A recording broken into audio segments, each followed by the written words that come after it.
হিমন্ত বিশ্বক তিলমানো গুৰুত্ব নিদিয়ে মল্লিকাৰ্জুন খৰ্গে। হিমন্ত বিশ্বৰ চেলবেলনিক পাত্তা নিদি মল্লিকাৰ্জুন খৰ্গেৰ হুংকাৰ। মই মুখ্যমন্ত্ৰীৰ কথাৰ উত্তৰ নিদিওঁ। মই মোদীৰ সৈতে কথা পাতিছোঁ। মই ৰাজ্যসভাৰ বিৰোধী দলপতি। সংসদত মোৰ বিৰোধী হ'ল মোদী। সেয়েহে মই মোদীৰ সৈতে কথা পাতিম। এইদৰে কংগ্ৰেছৰ ৰাষ্ট্ৰীয় সভাপতি মল্লিকাৰ্জুন খৰ্গে হিমন্ত বিশ্ব শৰ্মাই তেওঁক বিজেপি দলত যোগদানৰ আহ্বান জনোৱা সন্দৰ্ভত আজি এক সংবাদমেলযোগে প্ৰতিক্ৰিয়া প্ৰকাশ কৰে।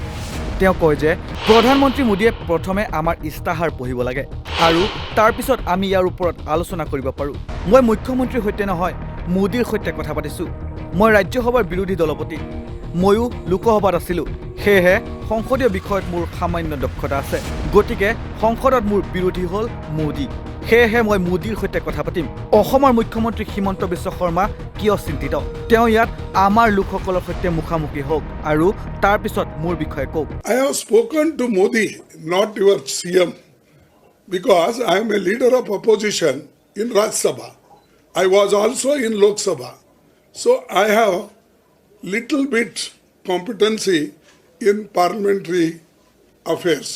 So who is my opponent in parliament? Rajya Sabha? Tell me. Modi. So I will speak to Modi why he bothers about it. Let him face our people here. Then speak about me. মোদীয়ে কয় সবকা সাথ সবকা বিকাশ। পিছে সবকা বিকাশ নহয়, সকলোৰে হৈছে সত্যানাশ। सरकार में रहने वाले लोग और खासकर मोदी जी हमेशा यही कहते हैं, सबका साथ सबका विकास। लेकिन ये नहीं बोलते आगे सबका साथ सबका विकास तो बोले हैं, विकास तो नहीं हुआ, लेकिन सबका सत्यानाश तो हुआ। কংগ্ৰেছৰ ৰাষ্ট্ৰীয় অধ্যক্ষ মল্লিকাৰ্জুন খৰ্গে আজি দিনজোৰা কাৰ্যসূচীৰে গুৱাহাটীত উপস্থিত হয়। গুৱাহাটীৰ বৰঝাৰৰ হোটেল কিৰণশ্ৰীত আয়োজিত এক সংবাদমেল সম্বোধন কৰি ৰাষ্ট্ৰীয় অধ্যক্ষগৰাকীয়ে কংগ্ৰেছে দেশৰ গণতন্ত্ৰ আৰু সংবিধান ৰক্ষাৰ বাবে যুঁজ দিছে বুলি মন্তব্য কৰে। কংগ্ৰেছ অধ্যক্ষগৰাকীয়ে কয় যে কংগ্ৰেছে 5টা ন্যায় প্ৰদানৰ প্ৰতিশ্ৰুতি আৰু 25টা গেৰাণ্টি জনসাধাৰণক দিছে। কংগ্ৰেছ দলে এই সকলো প্ৰতিশ্ৰুতি আৰু গেৰাণ্টি বাস্তৱায়িত কৰিব বুলি তেওঁ দাবী কৰে। ইয়াৰ উপৰি খাৰ্গে প্ৰধানমন্ত্ৰীক সমালোচনা কৰি কয় যে বিগত 10 বছৰ দিয়া প্ৰতিশ্ৰুতি ৰক্ষাত প্ৰধানমন্ত্ৰী নৰেন্দ্ৰ মোদী ব্যৰ্থ হৈছে। কংগ্ৰেছে মুদ্ৰাস্ফীতি নিয়ন্ত্ৰণ, নিবনুৱা সমস্যা আৰু উন্নয়নৰ হকে সংগ্ৰাম কৰি আছে। কিন্তু বিজেপিয়ে এইবোৰ সমস্যালৈ পিঠি দি মেৰুকৰণ আৰু জনতাক বিভক্ত কৰাৰ ৰাজনীতি কৰিছে। লগতে মল্লিকাৰ্জুন খৰ্গে বিজেপি নেতৃত্বৰ চৰকাৰক প্ৰতিশ্ৰুতি অনুসৰি বছৰি 2 কোটি নিবনুৱাক চাকৰি দিয়াত ব্যৰ্থ হোৱাৰ বাবে গৰিহণা দিয়ে। এই সন্দৰ্ভত তেওঁ কয় যে কৃষকৰ উপাৰ্জন দুগুণ কৰাত ব্যৰ্থ হোৱা বিজেপিয়ে কৃষি আৰু অন্যান্য নিত্য প্ৰয়োজনীয় উৎপাদনৰ GST জাপি দিছে। উক্ত সংবাদমেলত লোকসভা নিৰ্বাচন সম্পৰ্কত তেওঁ কয় যে এই নিৰ্বাচন দেশৰ বাবে অতি গুৰুত্বপূৰ্ণ। এই নিৰ্বাচন কোনো ব্যক্তি বিশেষৰ নিৰ্বাচন নহয়, দেশৰ গণতন্ত্ৰ আৰু সংবিধান ৰক্ষা কৰাৰ নিৰ্বাচন। প্ৰধানমন্ত্ৰী নৰেন্দ্ৰ মোদীক সমালোচনা কৰি খাৰ্গে কয় যে মোদীয়ে সকলো সময়তে সবকা সাথ সবকা বিকাশৰ কথা কয়, কিন্তু বিকাশটো দূৰৰে কথা, সত্যানাশে হৈছে বুলি মন্তব্য কৰে। ये चुनाव बहुत ही महत्वपूर्ण चुनाव है। किसी व्यक्ति के चुनाव नहीं है या किसी को नीचा दिखाने के लिए ये चुनाव नहीं है। ये चुनाव देश के डेमोक्रेसी को टिकाने का है और ये चुनाव संविधान को बचाने का है और गरीब तबके के लोगों को और जो बढ़ती हुई महंगाई है और बढ़ती हुई अनएम्प्लॉयमेंट है, इन चीज़ों के लिए हम लड़ रहे हैं। किसान परेशान है और हर चीज़ के लिए लोग आज बहुत ही परेशानी से अपना दिन गुजार रहे हैं। लेकिन सरकार में रहने वाले लोग और खासकर मोदी जी हमेशा यही कहते हैं, सबका साथ सबका विकास। लेकिन ये नहीं बोलते आगे सबका साथ सबका विकास तो बोले हैं, विकास तो नहीं हुआ, लेकिन सबका सत्यानाश तो हुआ। क्योंकि जीएसटी किसानों पर उन्होंने लगाई,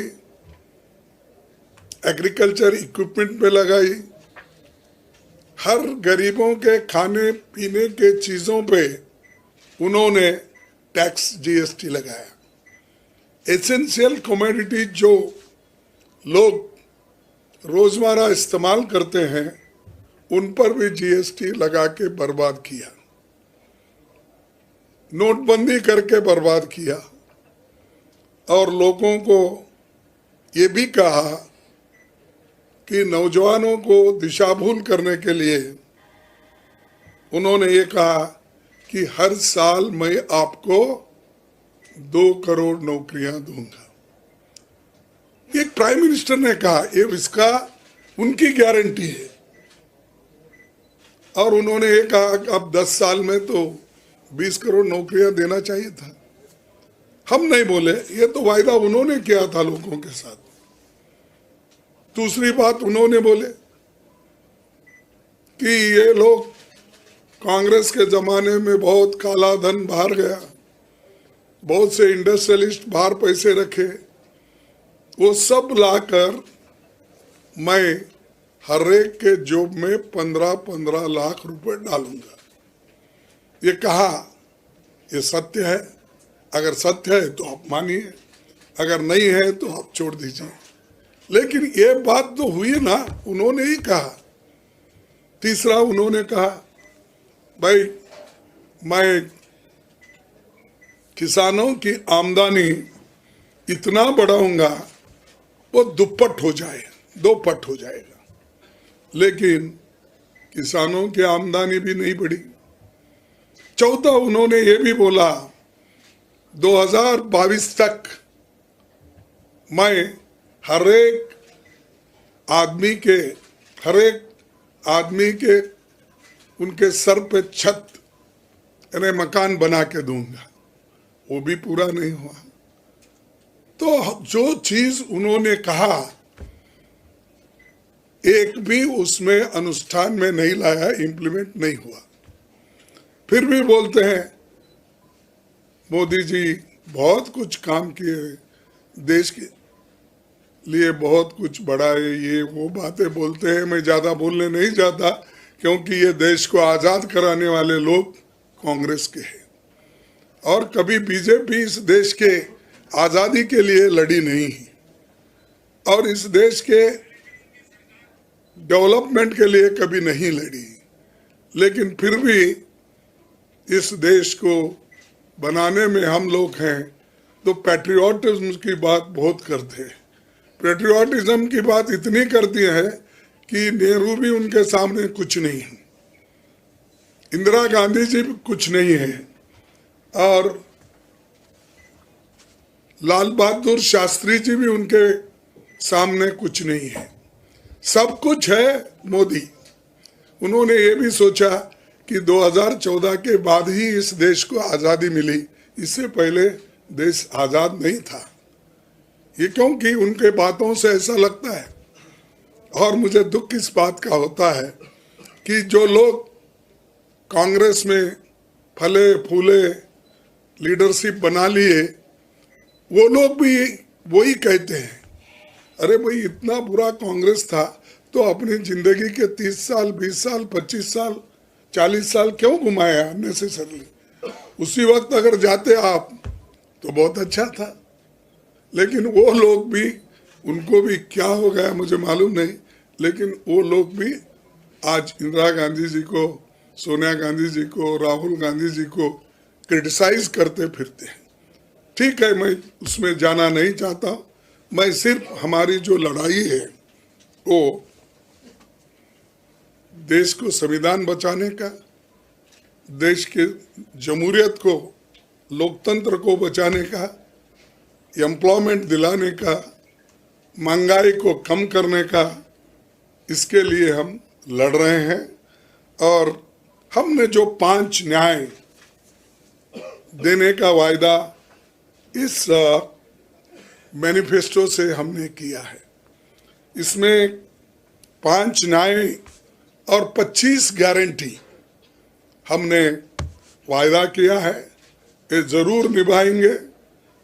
एक तो आपको मालूम है युवा न्याय, नारी न्याय, किसान न्याय, मजदूरों के लिए श्रमिक न्याय और जनगणना करके पिछड़ा हुआ वर्ग को और जाति जनगणना से हम लोगों को एक पॉलिसी बना के उनके फायदे के लिए कुछ काम करेंगे।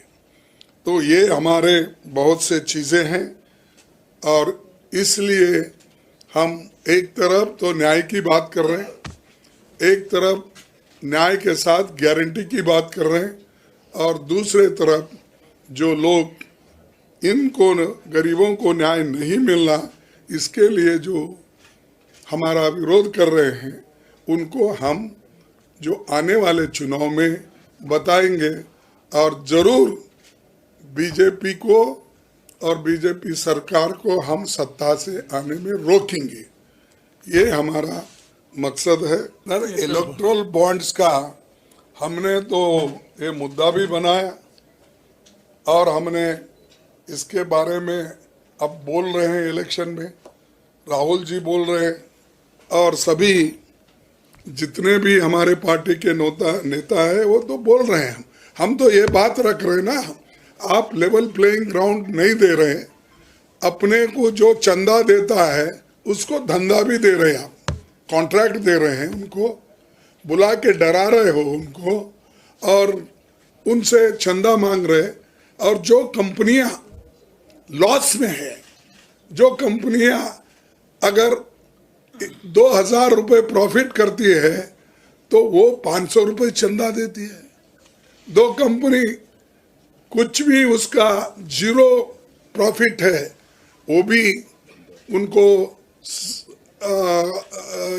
100 करोड़ 50 करोड़ देती है।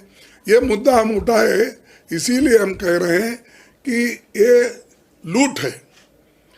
एक इलेक्टोरल बॉन्ड के नाम से ट्रांसपेरेंसी रहेगी, समझकर आपने जो बोला है वो तो एक लूट है। एक तरह से बुला बुला के आप उनको चंदा पूछ रहे हो, डरा रहे हो।